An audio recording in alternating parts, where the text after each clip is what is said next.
माझा बिझनेस आहे इव्हेंट मॅनेजमेंटचा आणि सोबतच मी एक सेलिब्रेशन हाऊस म्हणून एक प्लॅटफॉर्म चालू केलेलं आहे. त्यामध्ये बाकीचे जे छोटे-छोटे जे कस्टमर्स असतात, ते आपल्या इथे येऊन सेलिब्रेशन वगैरे करतात. या प्रकारचा माझा प्लॅटफॉर्म आहे.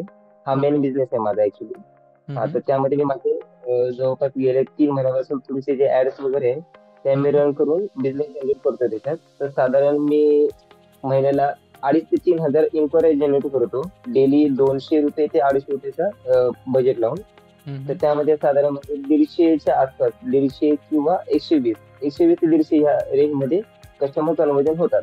तर ओके. माझा टॉपिक हाच आहे, की पुढे चालून जास्तीत जास्त कस्टमर कसे जनरेट झाले पाहिजे, ओके. त्यावरती काम करता येते. आणि कस्टमरचे जे काही पॉइंट्स आहेत, जसे हम्म. की कस्टमर रिप्लाय न देणं किंवा हम्म. कस्टमर फक्त इन्क्वायरी करतात, पण बऱ्याच वेळा ते सिंक करत नाही का आपण त्यांना डेटा वगैरे पाठवतो, सिंक करत नाही का बरोबर, नाही, या सर्व बरोबर. गोष्टींचे जे त्याच्यात. मग याचे ते ओके. सोल्युशन आता बघतोय बऱ्यापैकी आणि ओके. ट्राय एरर मध्ये बऱ्यापैकी मी थोडंसं पुढेपर्यंत आलेलो आहे. आता हम्म. तुमचे जे पिक्सेलवाला प्रकार आहे, हम्म. मगाशी आपलं बोलणं झालं त्याच्याची ओके. मी वेबसाईटसाठी ट्राय करतोच आहे. जसं की थोडंसं ऑफिशियल पद्धतीने दिसेल आणि चांगल्या येस. पद्धतीने कस्टमरला इंटरॅक्ट.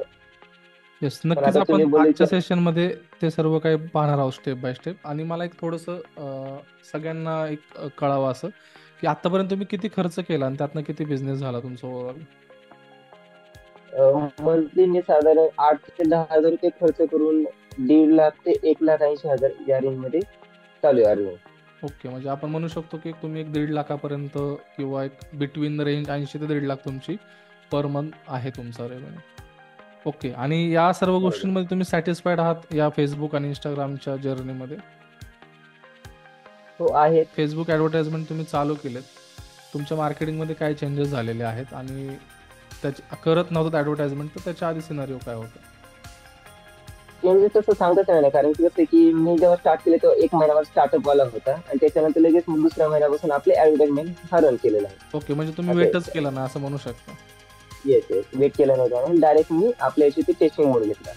ओके, म्हणजे तुम्ही असं म्हणू शकता की वेट नाही केला त्याचा फायदा झाला तुम्हाला.